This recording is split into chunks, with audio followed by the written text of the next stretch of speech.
Avui farem llobarro al forn. No sé si sabeu que del llobarro també se'n diu llop de mar. Bé, és un plat tradicional, senzill, amb el seu llitet de patata i ceba, que llavors tothom diu és que estan millor les patates i les cebes que el mateix llobarro. Tot és bo.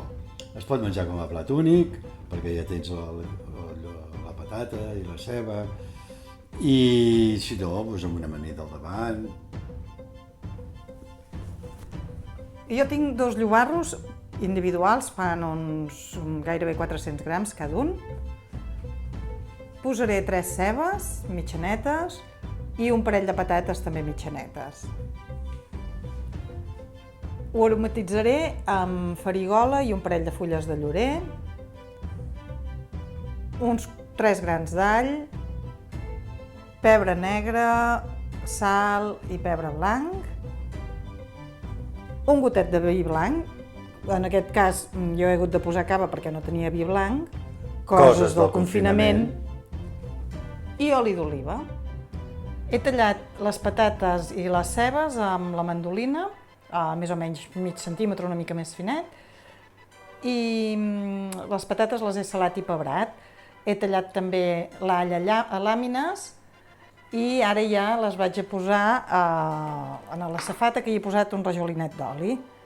Començo posant les patates, faré un llit de patates, a sobre un llit de ceba. Ja tinc les patates col·locades, tiro un rajolinet d'oli més i ara per sobre ja hi començo a posar la ceba també. Per sobre de tot hi tiro l'all laminat i les herbes. També les escampo. I un bon raig d'oli d'oliva. Un bon raig d'oli d'oliva, vull dir. En el forn preescalfat a 180 grams hi farem una primera cocció de 10 minutets.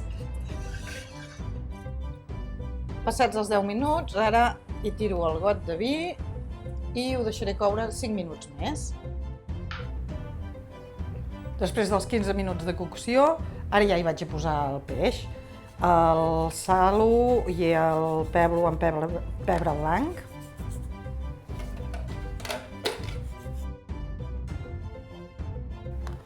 I el posarem al forn. Un per aquí i un altre per aquí. Un raig d'oli per sobre.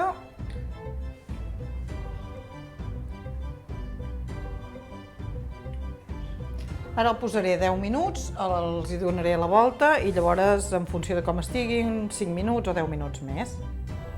I després de 20 minutets al forn, els llobarros ja estan a punt per menjar. Bon profit!